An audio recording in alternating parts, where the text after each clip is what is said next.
camera भी on करके रखा है।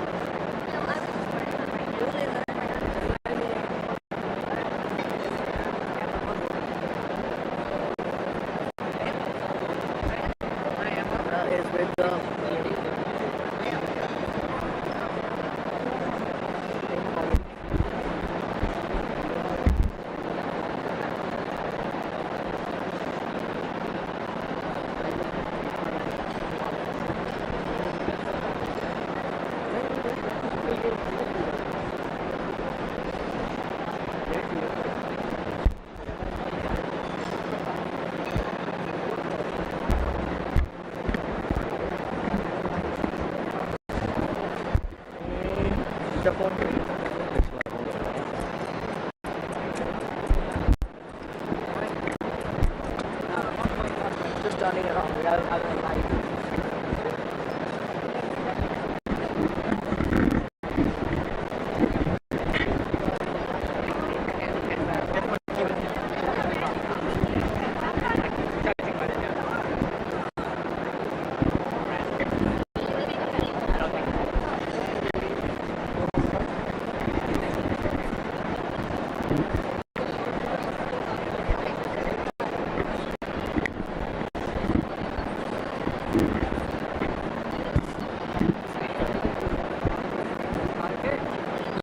लाइट दिया हुआ कि नहीं है? फ्रेम दे दो ना।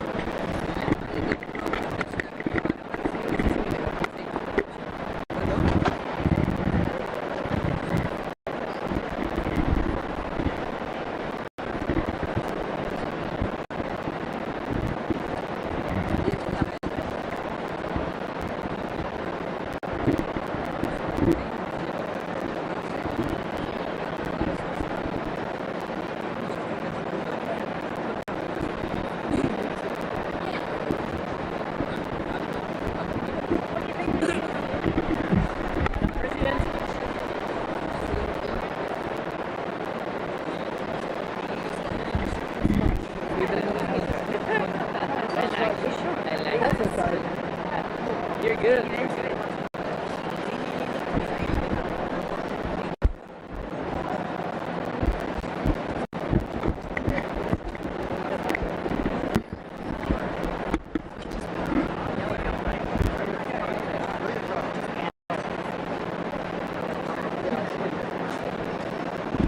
देखिए अब आ गया होगा।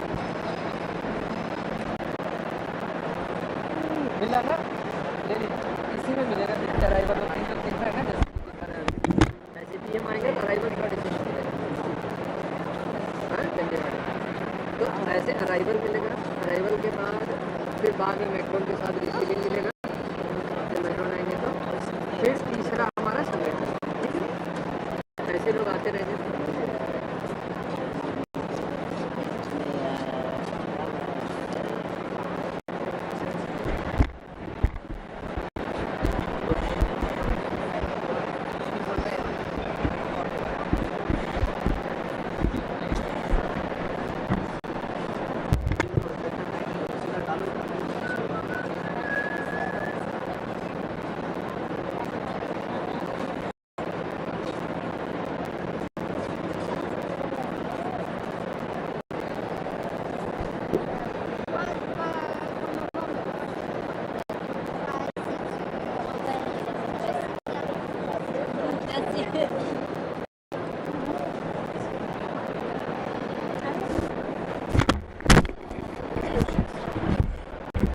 Sorry.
अभी बहुत है।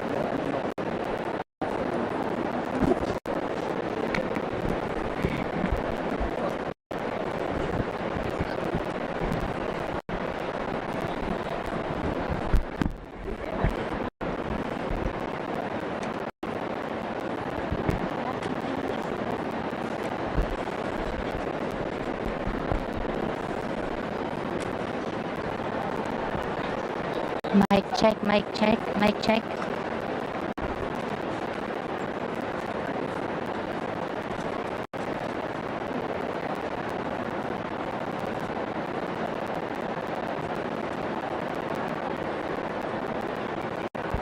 Mic check. 1, 2, 3, 4.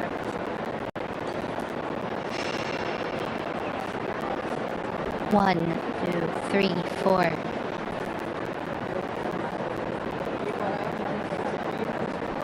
Check, check, check.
है 3 नंबर से रेड मारा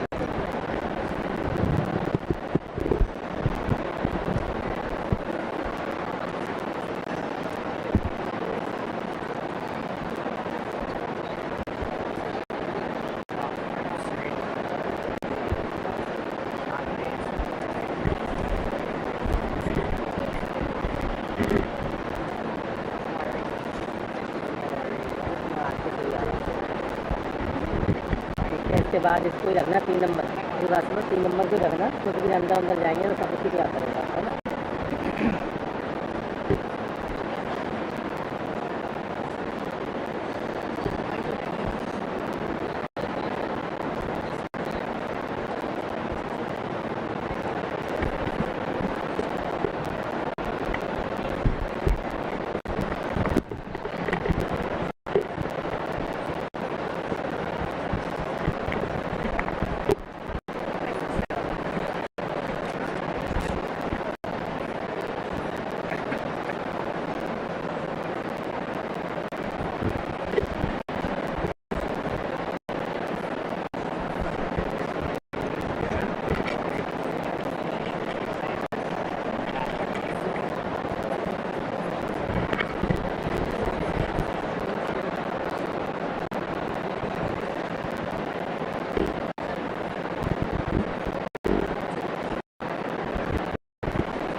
नहीं है उसको अपने यहाँ दे रखा है नहीं ये नहीं है उसके बाहर जाओ नहीं फ्रेम पे एक ही मिल रहा है एक ही रहेगा मैं वैसे अंदर नहीं रहूँगा अंदर जाऊँगा ना तो वहाँ अकेला मैं ही नहीं ये अराइवल होगा अराइवल होगा उसके बाद अंदर होगा तो फिर की जाएगी तुम्हारे को फिर की जाएगी जहाँ आप लेकर लगेगा फिर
सामने लेता हूँ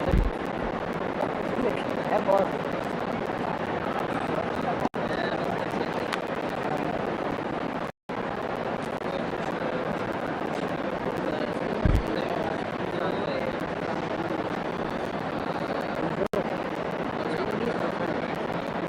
English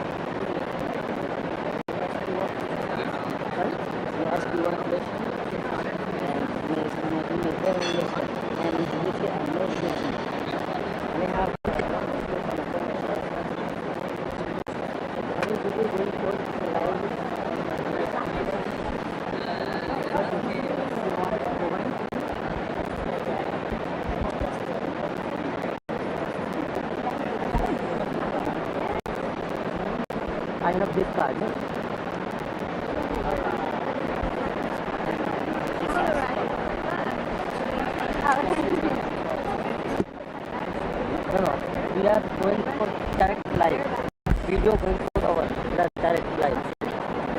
only for recording 4%.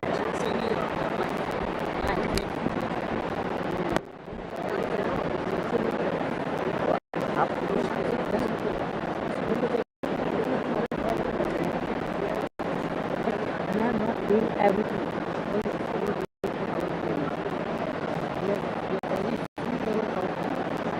This official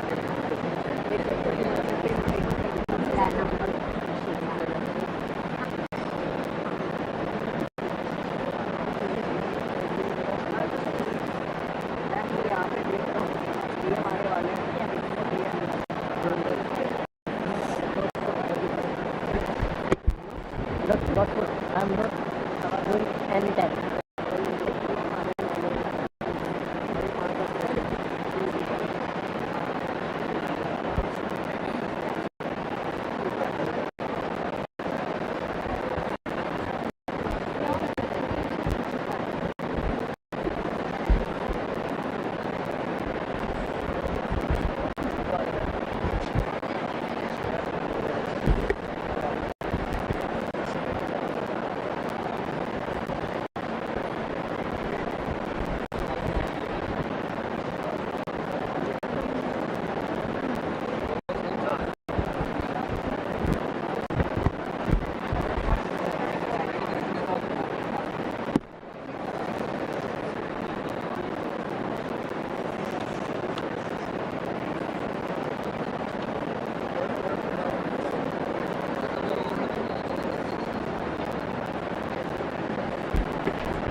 second कर दो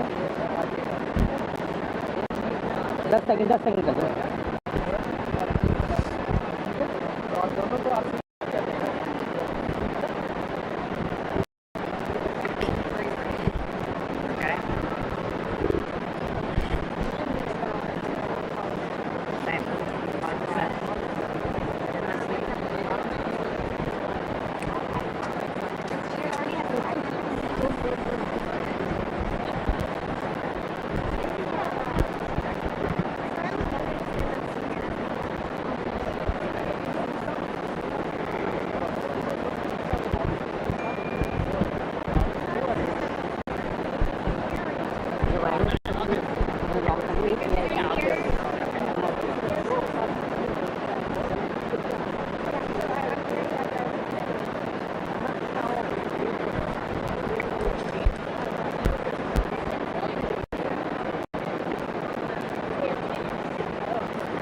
4 नंबर पे नहीं करो मिला था वो भी साथ में ही खड़ा है, ठीक है। तो तेरे पास ऑप्शन को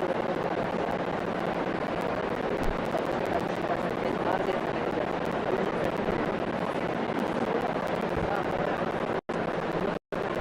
सारा यूज आ गया ना, ठीक है।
forme une belle équipe. Mais ouais.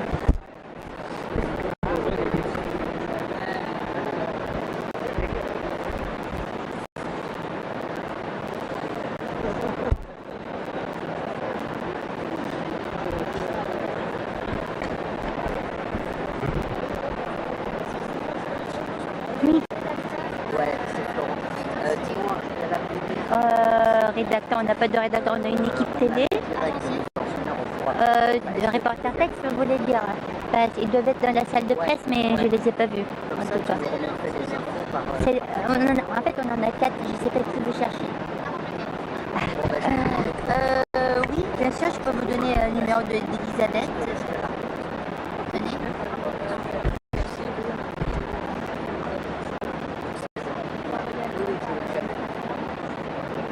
Ah bah d'accord.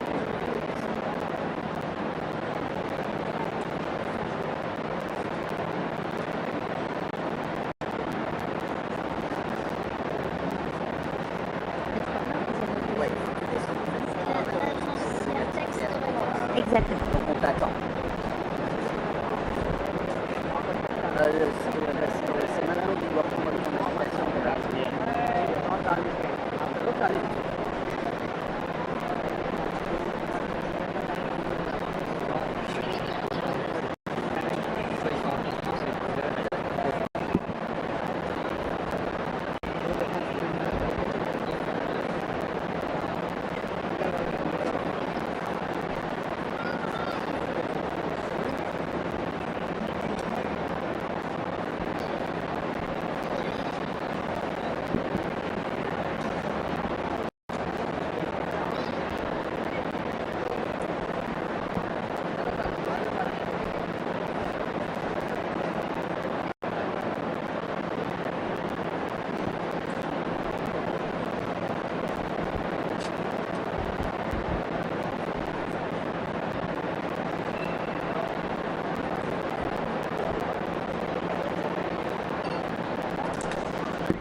Oh, I can see.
pas arriver dans 1000 ans.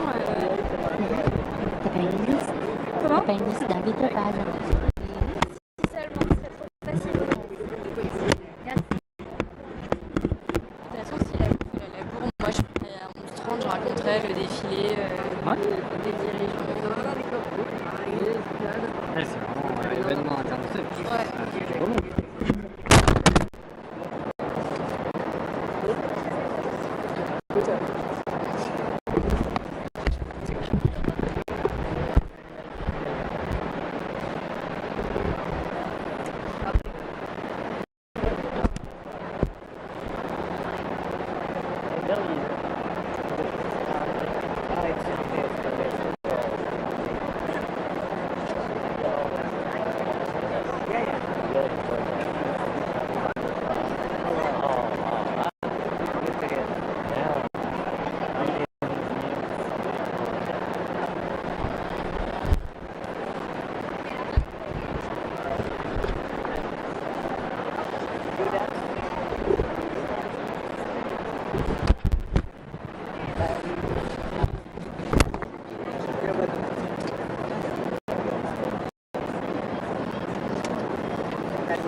बात हो गया उसके लिए उन्होंने भी बोल दिया भाई उनका जो करेंगे आपको करना पड़ेगा इस पर हमारी बात हो गई मैं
avec ses talents, avec ceux d'énergie et les investissements du monde entier.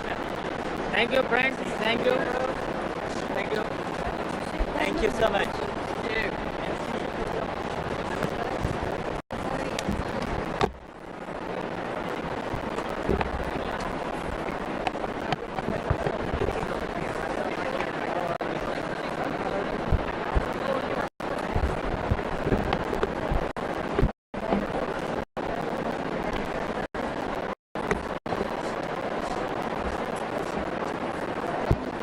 Mais non, on m'a poussé quoi, il y avait un peu de temps, on m'a poussé dessus.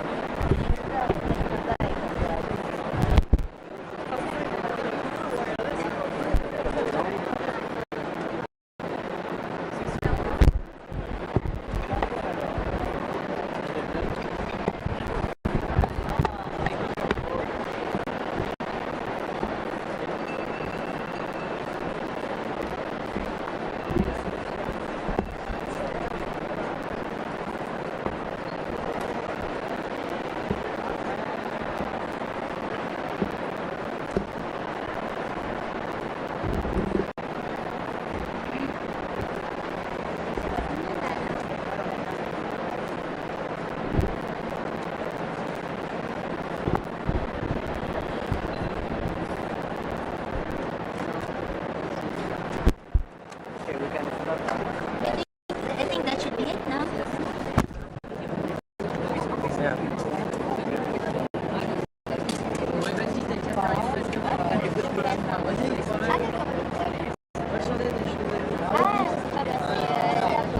C'est un putain de chantier. On n'arrive pas à bosser comme des professionnels. Moi, perso, je suis quand même de priorité. Allez.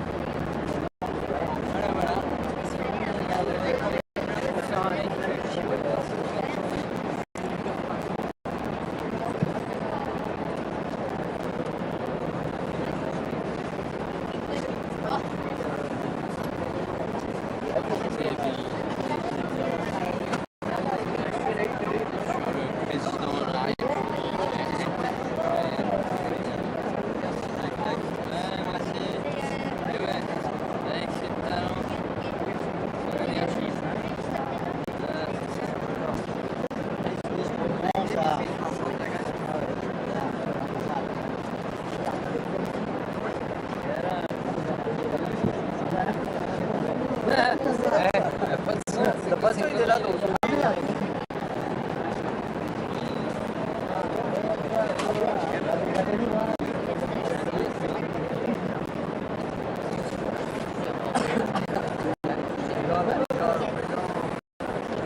Thank you.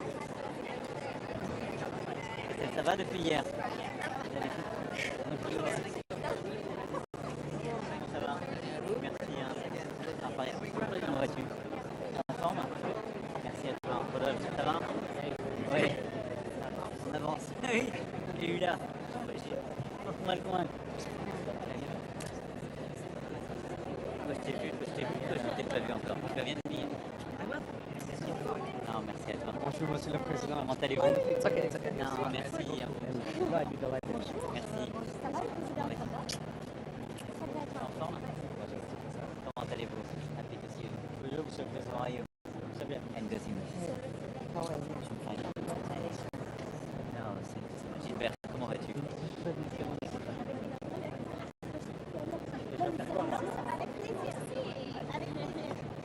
We'll catch up in Munich would be wonderful. I'll be there Wednesday to Saturday.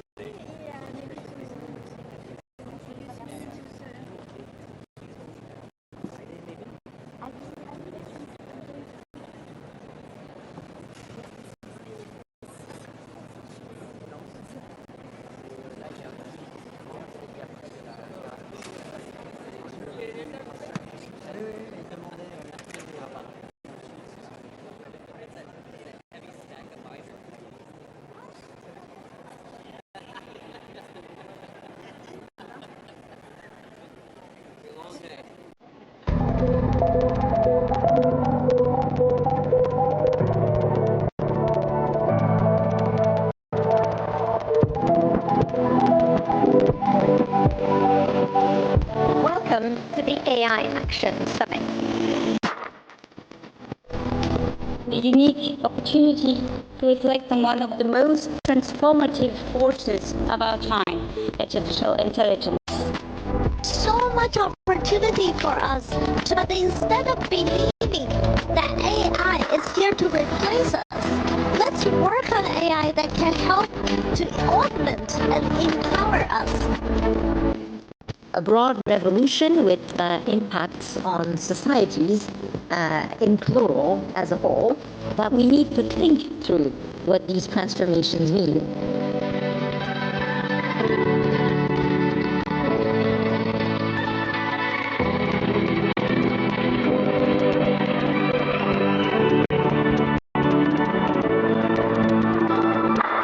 L'IA est une manière totalement nouvelle de créer. C'est une extension de notre imagination.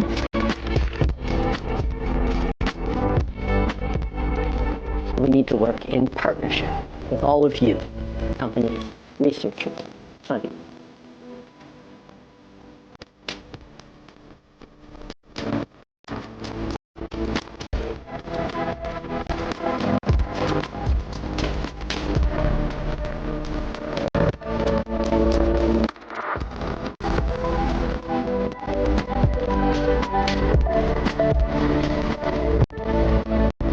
With Prime Minister Modi, we do believe in this revolution, and we do believe in our capacity together to work in an open world, meaning to work with the US, to work with China, a lot of them are here, India, and the whole world.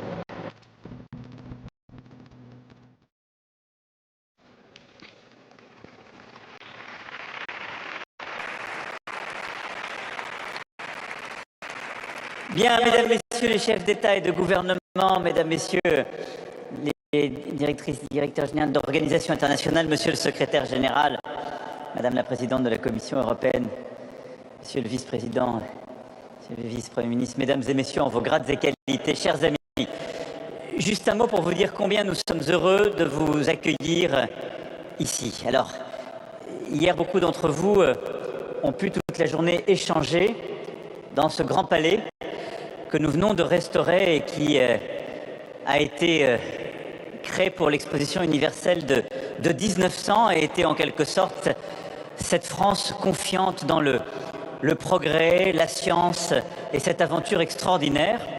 Et nous nous retrouvons ici, et c'est la première fois d'ailleurs qu'est réouvert aux yeux du monde ce petit pavillon, dit Dantin, justement ce palais qui a été fait pour l'exposition universelle de 1937.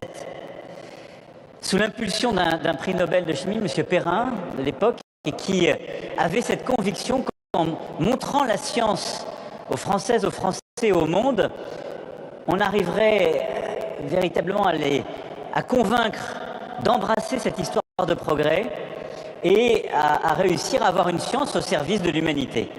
Et je crois que c'est exactement le défi qui est le nôtre avec l'intelligence artificielle. C'est-à-dire embrasser des transformations technologiques formidables, réussir à maîtriser par des capacités de calcul nouvelles, des avancées profondes, ce qu'est l'intelligence artificielle et ses implications dans beaucoup de secteurs, et le faire au service de notre humanité, dans un monde qui est bousculé par de plus en plus de crises, mais par un dialogue ouvert. Et la grande chance d'avoir aujourd'hui à la fois l'Inde, les États-Unis d'Amérique, la Chine, l'Europe, le continent africain, le continent latino-américain, d'avoir des chefs d'État, de gouvernement, des chercheurs, de la société civile, des entrepreneuses et des entrepreneurs, des investisseurs, c'est la possibilité d'avoir ce dialogue et d'essayer de suivre ce chemin et de comprendre cette science et de la mettre au service du progrès collectif. Je ne serai pas plus long, je suis très heureux de vous accueillir ici pour ce sommet qui est co-présidé avec mon ami le Premier ministre Narendra Modi.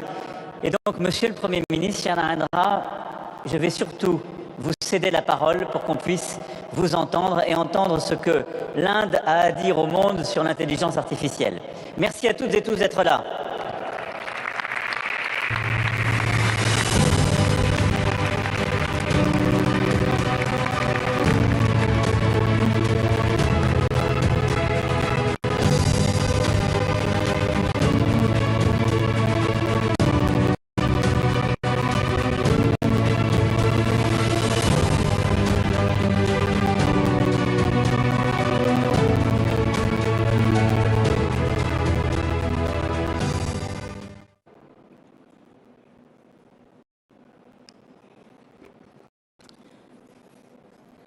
Excellencies, friends,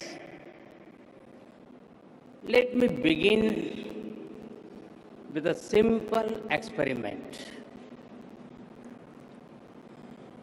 If you upload your medical report to an AI app, it can explain in simple language, free of any jargon, what it means for your health. But if you ask the same app to draw an image of someone writing with their left hand, the app will most likely draw someone writing with the right hand. Because that is what the training data is dominated by. It shows that while the positive potential of AI is absolutely amazing, there are many biases that we need to think carefully about. That is why I am grateful to my friend, President Macron, for hosting this summit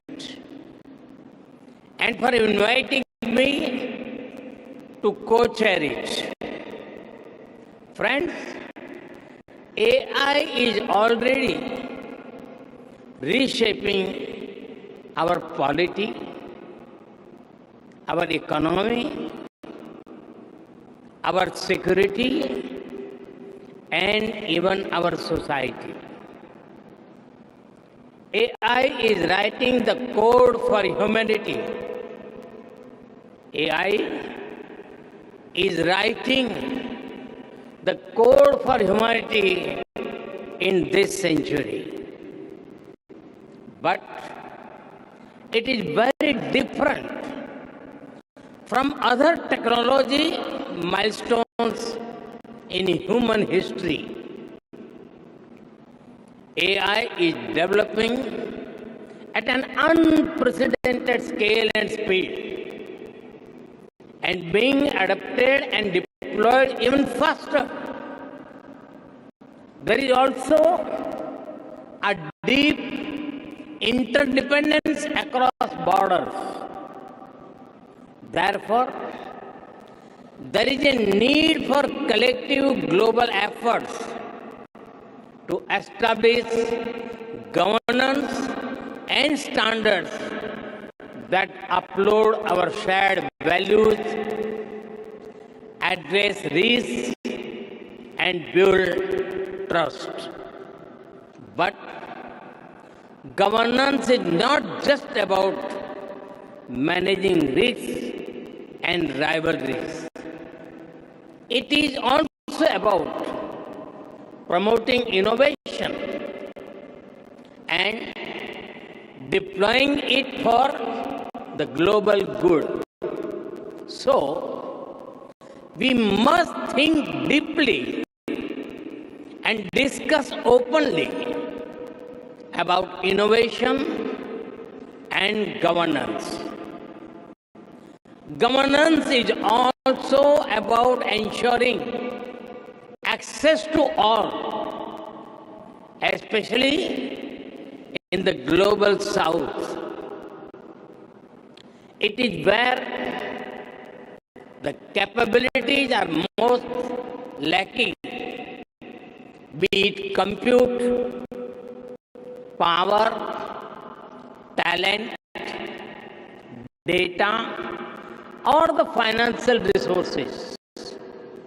Friends, AI can help transform millions of lives by improving health, education, agriculture, and so much more. It can help create a world in which the journey to sustainable development goals becomes easier and faster. To do this, we must pull together resources and talent. We must develop open source systems that enhance trust and transparency. We must build quality data sets free from biases. We must democratize technology and create people-centric applications. We must address concerns related to cybersecurity, disinformation, and deepfakes. And we must also ensure that technology is rooted in local ecosystems for it to be effective and useful. Friends, loss of jobs is AI's most feared disruption. But history has shown that work does not disappear due to technology. Its nature changes and new types of jobs are created. We need to invest in skilling and reskilling our people for an AI-driven future. Friends, there is no doubt that the high energy intensity of AI needs to be looked into. This will require green power to fuel its future. India and France have worked together for years through initiatives like the International Solar Alliance to harness the power of the sun. As we advance our partnership to AI, it is a natural progression from sustainability to innovation to shape a smarter and responsible future. At the same time, sustainable AI does not only mean using clean energy. AI models must also be efficient and sustainable in size, data needs, and resources requirements. After all, the human brain manages to compose poetry and design spaceships using less power than most light bulbs. Friends, India has successfully built a digital public infrastructure for over 1.4 billion people at a very low cost. It is built around an open and accessible network. It has regulations and a wide range of applications to modernize our economy, reform governance, and transform the lives of our people. We have unlocked the power of data through our data empowerment and protection architecture. And we have made digital commerce democratic and accessible to all. This vision is the foundation of India's national AI mission. That is why, during our G20 presidency, we built a consensus on harnessing AI responsibly for good and for all.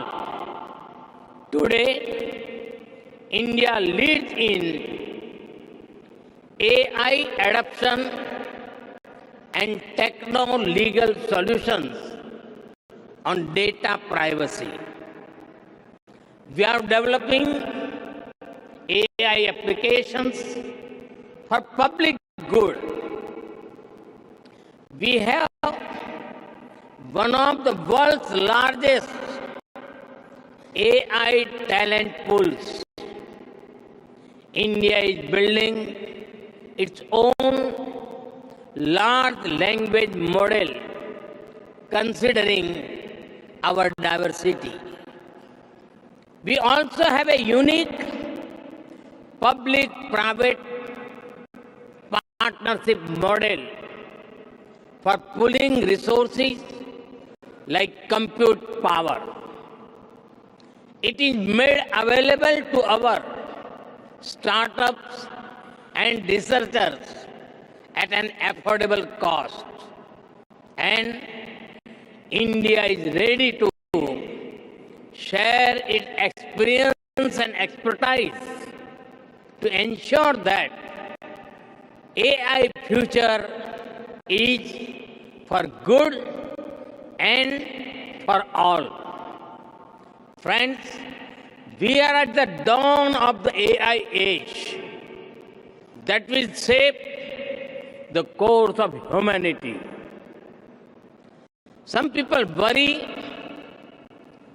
about machines becoming superior in intelligence to humans, but no one holds the key to our collective future and shared destiny other than us humans.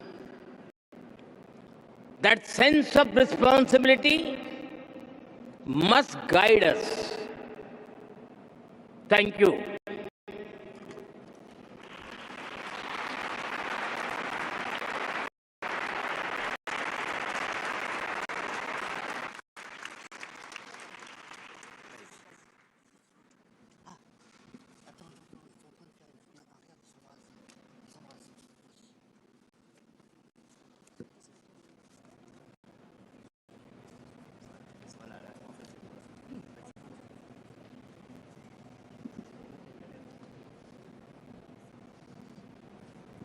Merci, Monsieur le Président.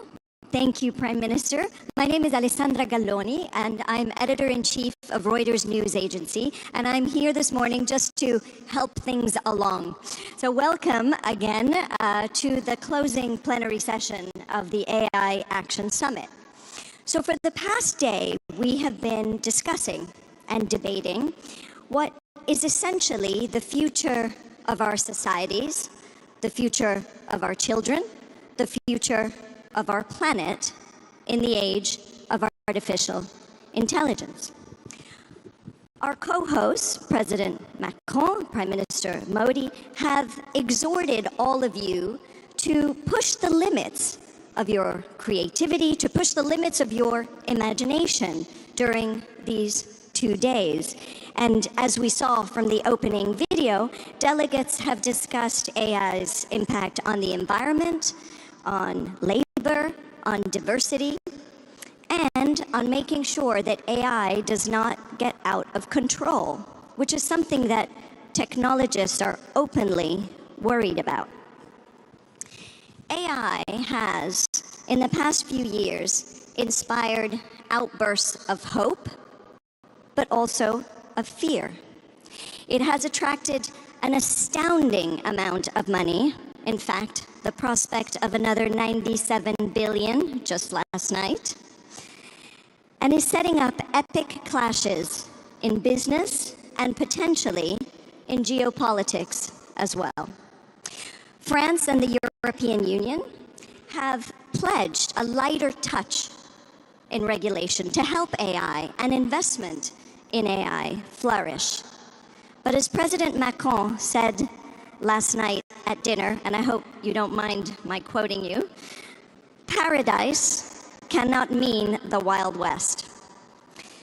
Indeed, there may be no better measure of the stakes for the world than the simple fact of this high-octane guest list here today in this room.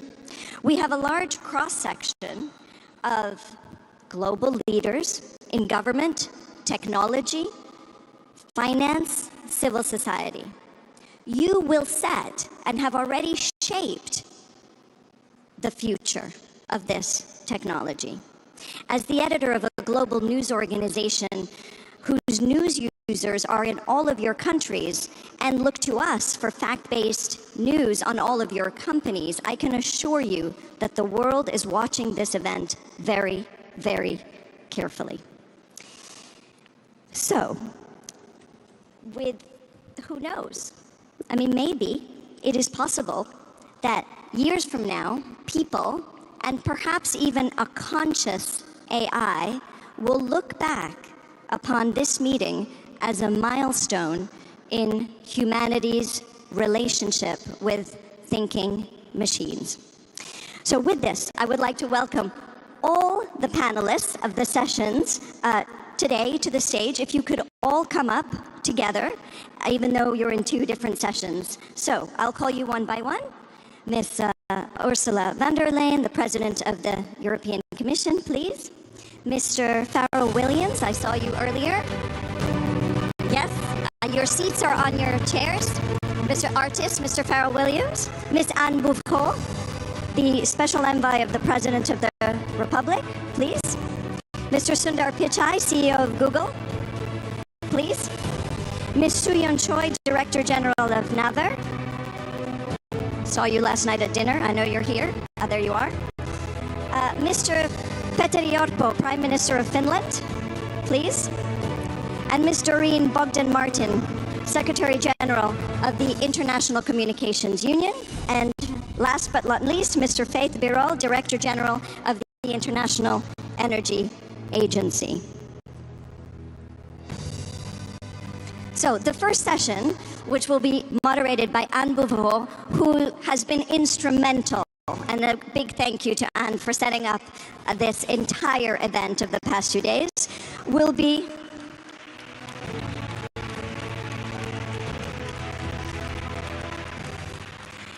about unlocking the opportunities of AI. So with that, Anne, over to you.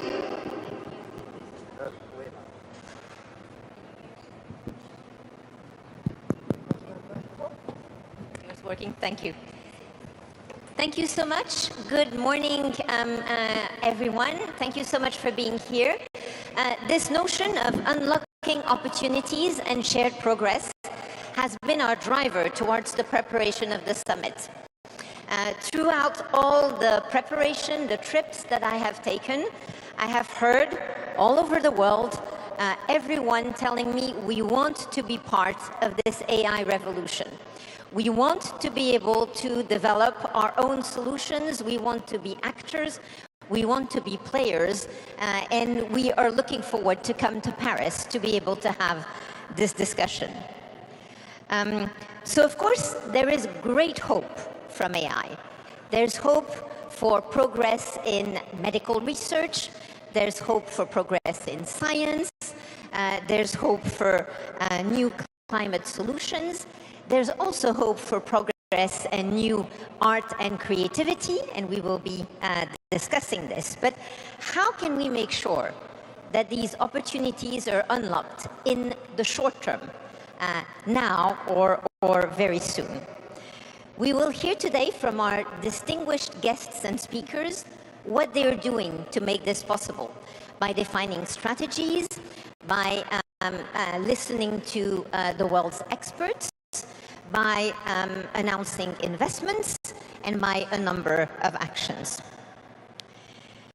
We will also, during this session, be talking about an initiative that is unveiled at the summit today, a decentralized partnership to help harness AI's vast potential. But before we get into more detail, it gives me great pleasure to welcome His Excellency, Vice President of the United States of America, J.D. Vance, to come to the podium. It is an honor. It is your first international trip outside of the United States since taking office. We're delighted to have you here.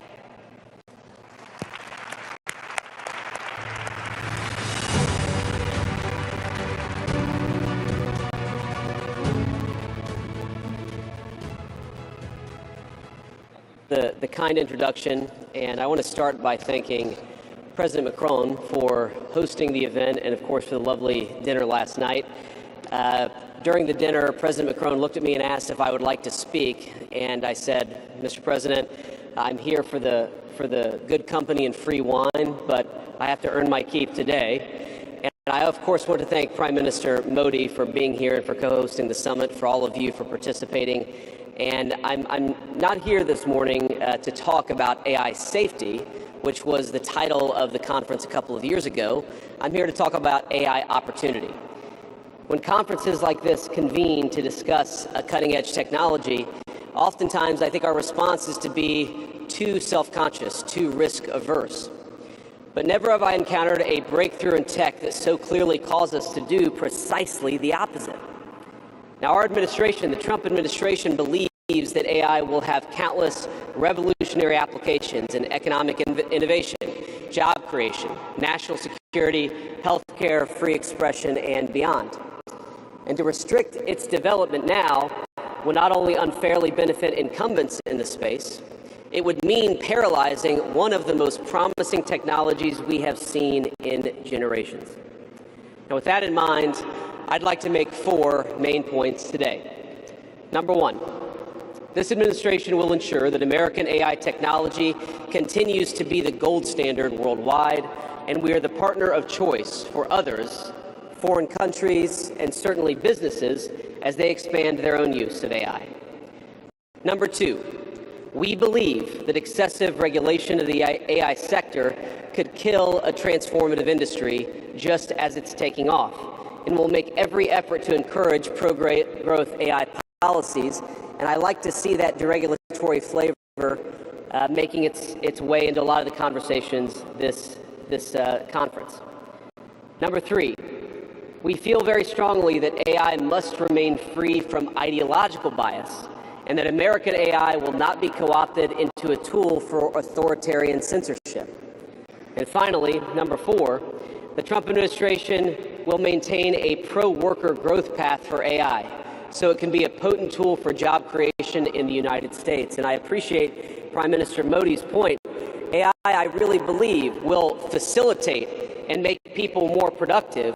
It is not going to replace human beings. It will never replace human beings. And I think too many of the leaders in the AI industry, when they talk about this fear of replacing workers, I think they really miss the point. AI, we believe, is going to make us more productive, more prosperous, and more free. The United States of America is the leader in AI, and our administration plans to keep it that way. The U.S. possesses all components across the full AI stack, including advanced semiconductor design, frontier algorithms, and, of course, transformational applications. Now, the computing power this stack requires is integral to advancing AI technology. And to safeguard America's advantage, the Trump administration will ensure that the most powerful AI chips. Now, just because we're the leader doesn't mean we want to or need to go it alone, of course. And let me be emphatic about this point. America wants to partner with all of you.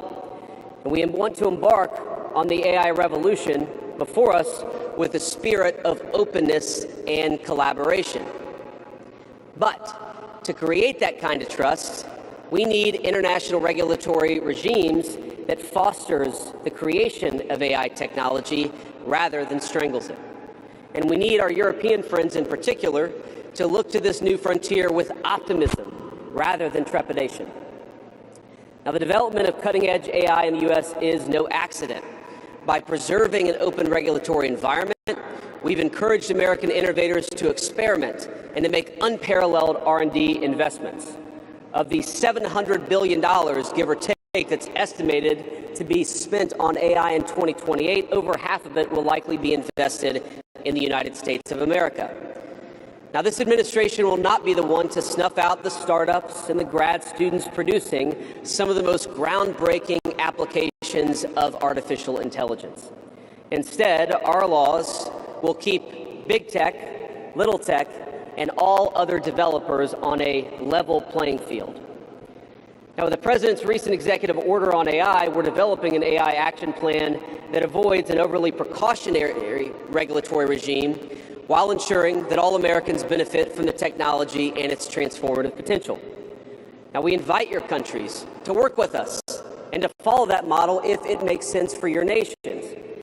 However, the Trump administration is troubled by reports that some foreign governments are considering tightening the screws on U.S. tech companies with international footprints. Now, America cannot and will not accept that, and we think it's a terrible mistake, not just for the United States of America, but for your own countries. The U.S. innovators of all sizes already know what it's like to deal with onerous international rules.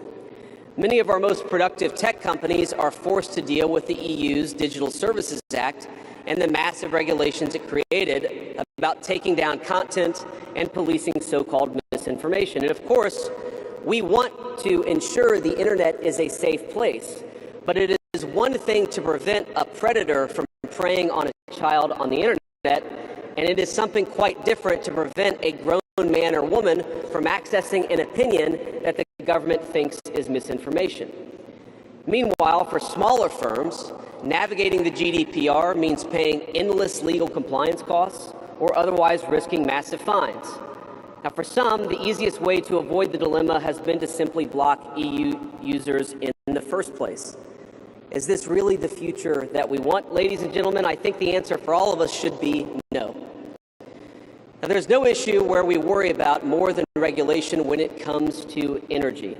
And again, I appreciated the comments of so many at the conference because they recognize that we stand now at the frontier of an AI industry that is hungry for reliable power and high-quality semiconductors. Yet too many of our friends are deindustrializing on the one hand and chasing reliable power out of their nations and off their grids with the other. The AI future is not going to be won by hand-wringing about safety. It will be won by building, from reliable power plants to the manufacturing facilities that can produce the chips of the future. Now, at a personal level, what excites me most about AI is that it is grounded in the real and the physical economy. The success of the sector isn't just a matter of smart people sitting in front of a computer screen and coding. It depends on those who work with their hands, even as robotics will change our factories. It will certainly make our healthcare providers better at treating diseases, but it will also depend on the data produced by those healthcare providers, by those doctors and nurses. I believe it will help us create and store new modes of power in the future, but right now, AI cannot take off unless the world builds the energy infrastructure to support it. Now, it's my view that tech innovation over the last 20 years has often conjured images of smart people staring at computer screens, engineering in the world of bits. But the AI economy will primarily depend on and transform the world of atoms. Now, at this moment, we face the extraordinary prospect of a new industrial revolution, one on par with the invention of the steam engine or Bessemer steel. But it will never come to pass if overregulation deters innovators from taking the risks necessary to advance the ball.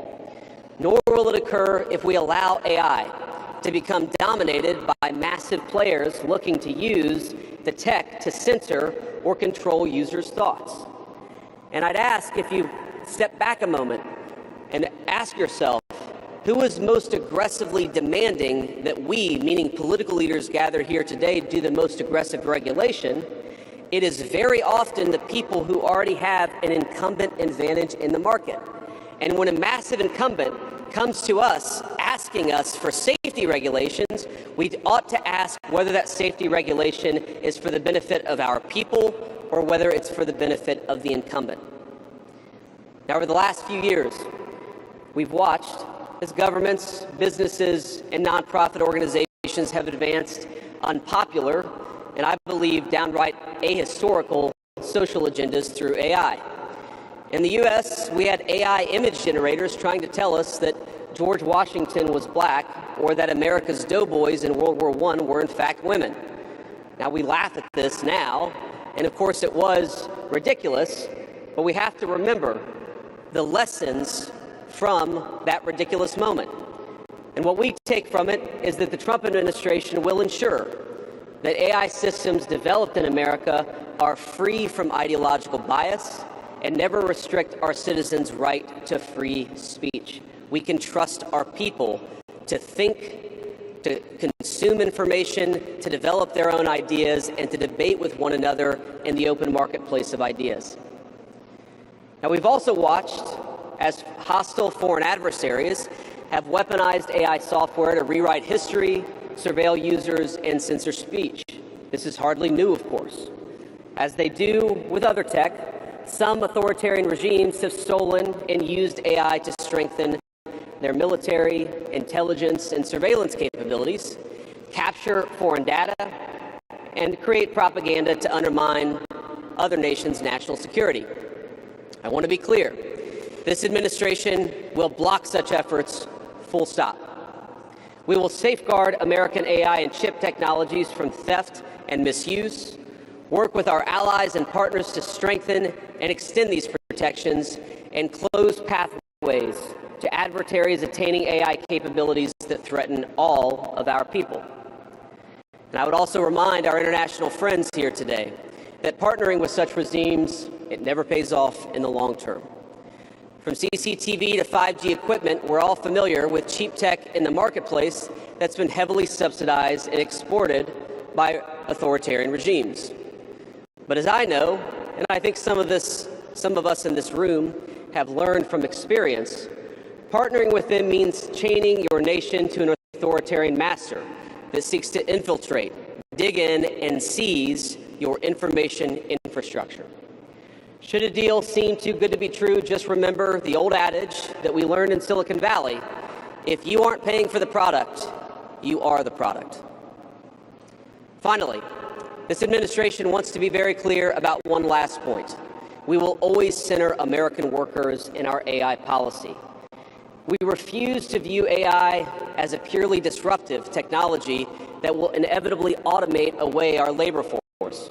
We believe, and we will fight for policies that ensure that AI is going to make our workers more productive, and we expect that they will reap the rewards with higher wages, better benefits, and safer and more prosperous communities.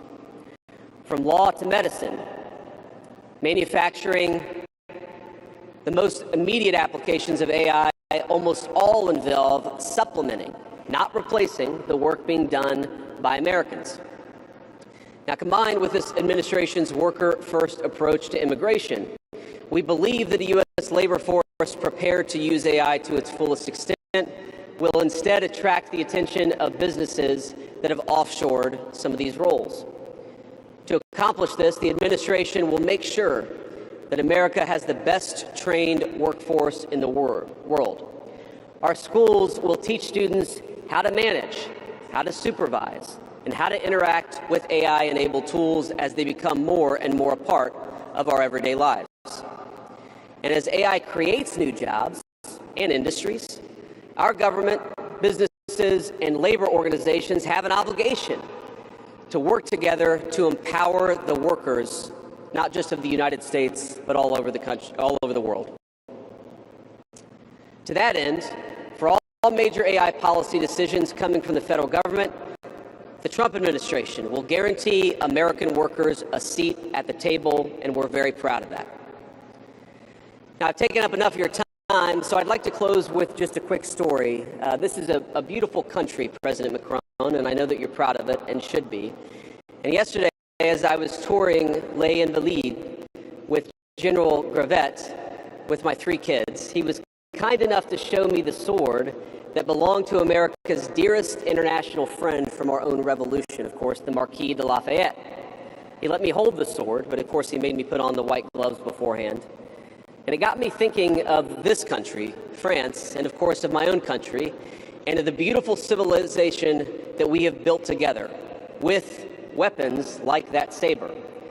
Weapons that are dangerous in the wrong hands, but are incredible tools for liberty and prosperity in the right hands. I couldn't help but think of the conference today.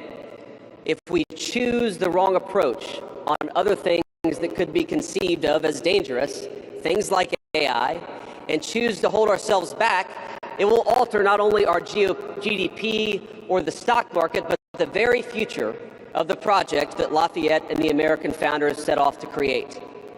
Now, this doesn't mean, of course, that all concerns about safety go out the window, but focus matters. And we must focus now on the opportunity to catch lightning in a bottle, unleash our most brilliant innovators, and use AI to improve the well-being of our nations and their peoples. With great confidence, I can say it is an opportunity that the Trump administration will not squander. And we hope everyone convened here today feels exactly the same. Thank you, and God bless you all. Thank you. Thank you very much for your comments. I would now like, it gives me great honor to call to the podium Her Excellency President of the European Commission, Ursula von der Leyen.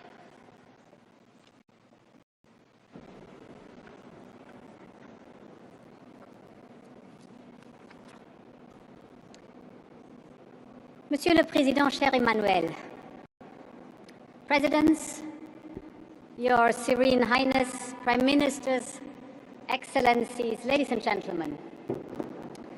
This is the 3rd Summit on AI in just over 1 year.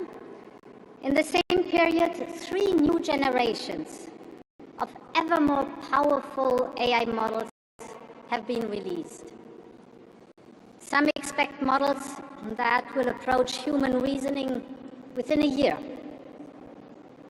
Now, the past summits focused on laying the groundwork for AI safety.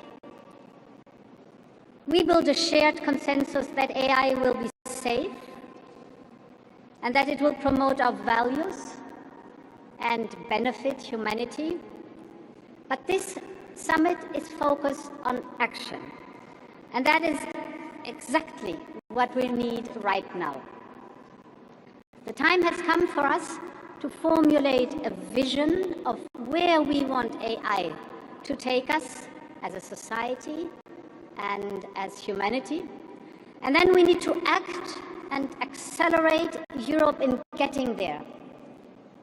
And that is what I'd like to address today, Europe's specific place in the global race on AI.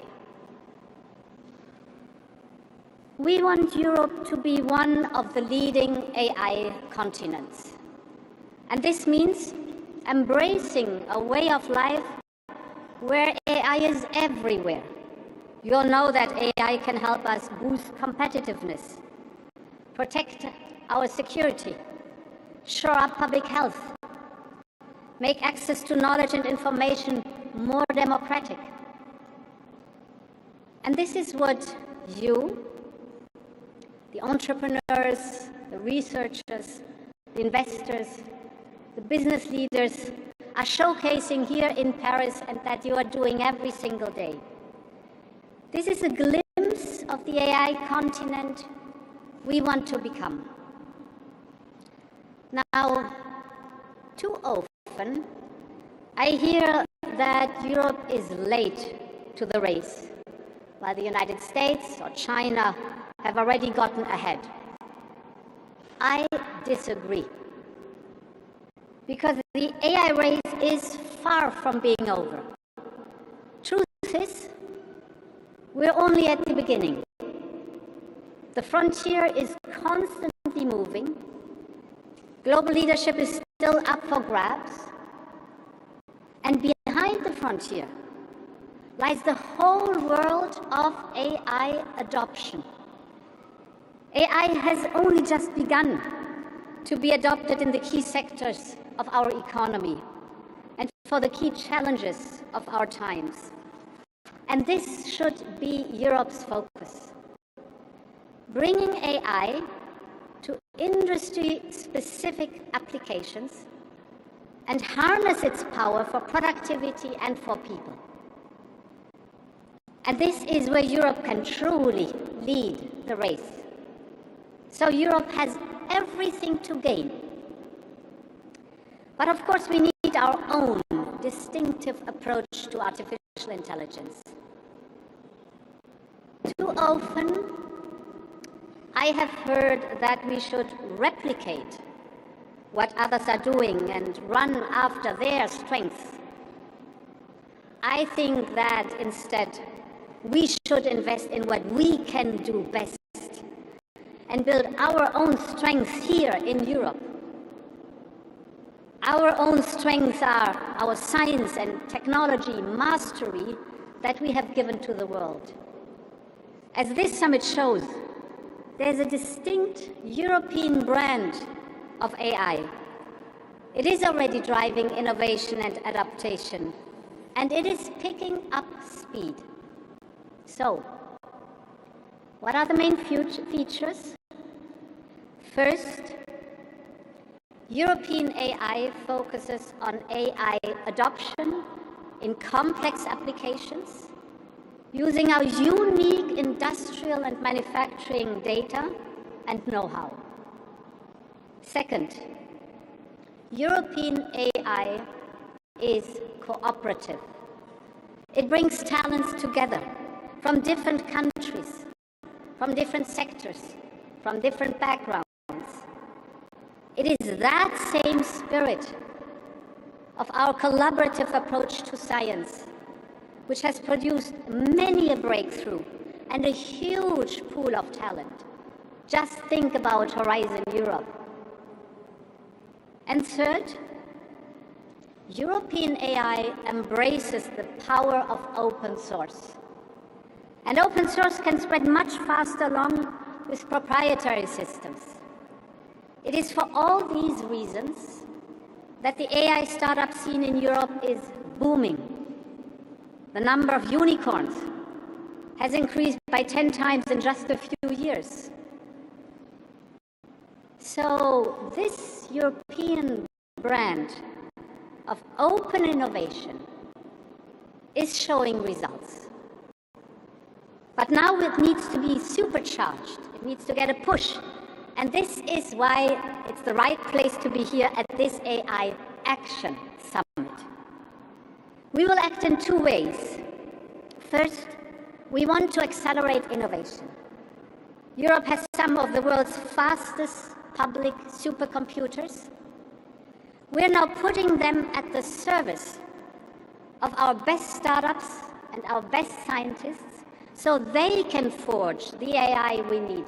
They can test their model. They can train their model on our supercomputers. In just a few months, we've set up a record of 12 AI factories. And we are investing 10 billion euros in them. And this is not a promise. This is happening right now. And it is the largest public investment in AI in the world. So this will unlock over 10 times more private investment. Our goal is that every company, not only the big players, can access the computing power they need. We want AI developers to compete based on how innovative they are, not just on their access to chips or the size of their financial firepower. And now we are also bringing AI factories to the next level, to AI gigafactories, very large data and computing infrastructure for very large models. We want to replicate the success story of the CERN in Geneva. As you all know, CERN hosts the largest particle accelerator in the world, and it allows the best and the brightest minds in the world to work together. And we want the same to happen in our AI gigafactories. We provide the infrastructure for large computational power. Researchers and entrepreneurs and innovators will be able to join forces. Talents of the world are welcome. Industries will be able to collaborate and federate their data. We're creating safe space for them, just take the European health data space. Because yes, AI needs competition, but AI also needs collaboration. And AI needs the confidence of the people and has to be safe. And actually, this is the purpose of the AI Act, to provide for one single set of safe rules across the European Union, 450 million people, instead of 27 different national regulations and safeties in the interest of business.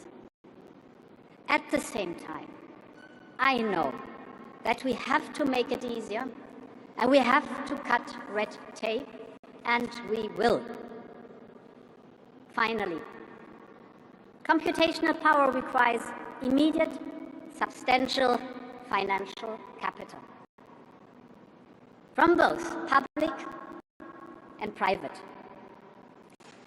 In this context, I welcome the European AI Champions Initiative that pledges 150 billion euros from providers, investors, and industry. And today I can announce that with our Invest AI initiative, we can top up by 50 billion euros. So thereby, we aim to mobilize a total of 200 billion euros for AI investment in Europe. We will have a focus on industrial and mission-critical applications.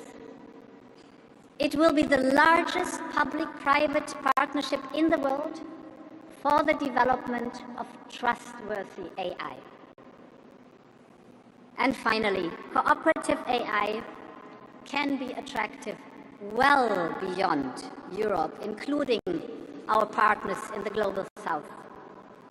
And in this spirit, we fully support the AI Foundation that is being launched today. AI can be a gift to humanity, but we must make sure that its benefits are widespread and that its benefits are accessible to all. We want AI to be a force for good. We want an AI where everyone collaborates and everyone benefits. This is our path. This is our European path. Thank you very much for your attention.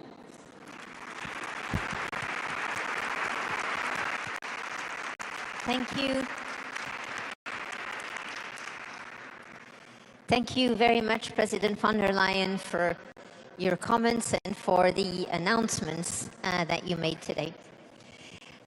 It gives me great pleasure to continue this discussion on unlocking opportunities. And we've discussed the opportunities that we tend to speak about a lot in health, in a number of sectors. Let me maybe start by one of the not so obvious ones.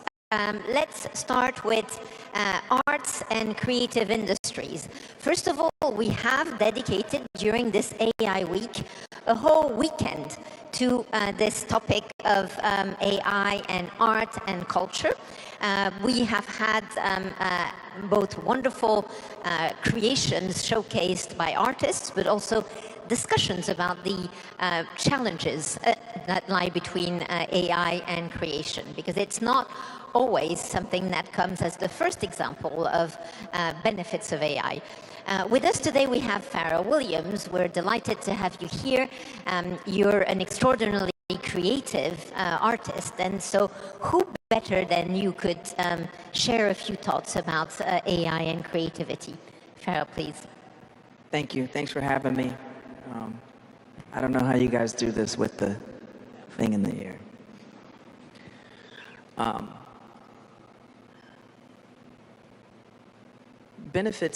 The benefits for me are very different than what we often hear discussed when people reference AI. Most of the time when we hear about AI, we hear mostly fears. It's going to take our jobs, it's going to take your job, it's going to take this, it's going to take that. And it's interesting to me because, you know, as we think about the preparedness for AI, we're worried about what it's going to do, but you have to remember who and what is going to be using it and for what reasons. People will need to use AI.